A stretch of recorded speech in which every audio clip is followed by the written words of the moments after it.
All right, it is 71, cloudy and windy, so that calls for a light jacket, believe it or not.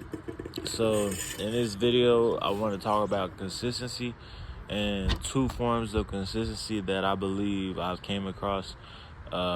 This is just a new thought concept I have, so yeah, stick with it, but this can really help you out. So, first, you have two forms of consistency I believe we have, and you must identify which forms of consistency you have in your life. You have disruptive consistency and you have constructive consistency. So disruptive consistency, we have stuff such as smoking and drinking, such as negative connections, be it however they are, drug connections, sexual connections, negative connections that you just gotta get rid of, and doing nothing, procrastinating. You even have sometimes leaning too much in the opposite direction and overworking, overtraining. That can be a disruptive consistency as well. Now we have some constructive consistencies. We have consistency lifting weights. We have the 80-20 rule. Like, I like to go 80-20. You can go full hard out like a bodybuilder in your diet, but I like 80-20, which is do 80% right. And then you can be a little more lean with your other macros. You can be constructively consistent with daily supplementation.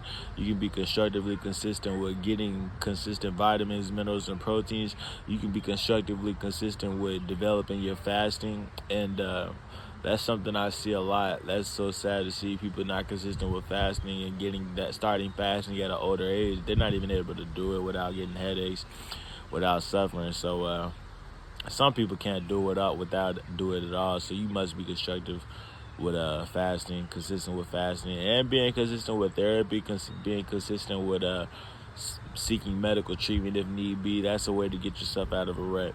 So these are differences in disruptive consistency and constructive consistency.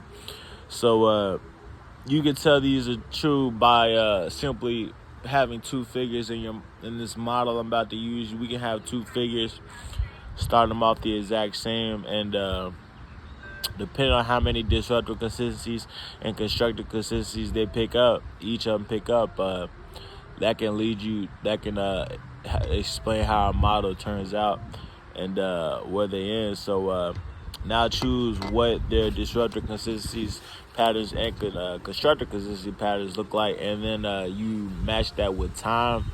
Time is the next factor we have in these consistency patterns. So depending on how long you're consistent with them, us as humans, we eventually evolve to what we're consistent with. And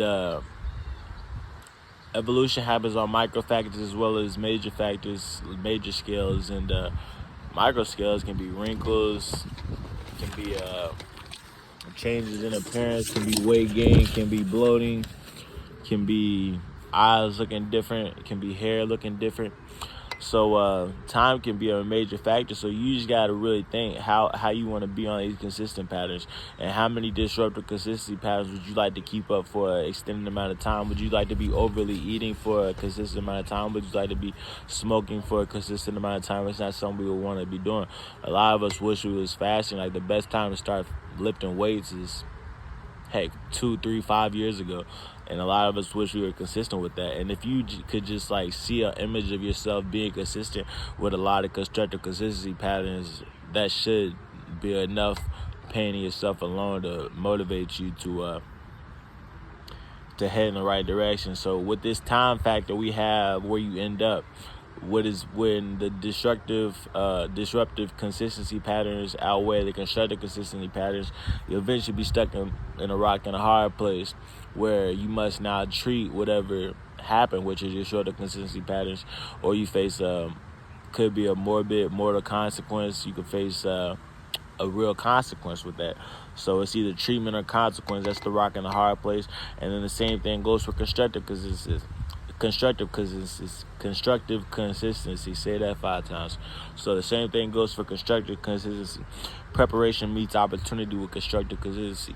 If you have more constructive consistency patterns, then eventually your preparation will meet opportunity, and it will happen. You don't got take my word for it. I would just do it yourself, in all honesty.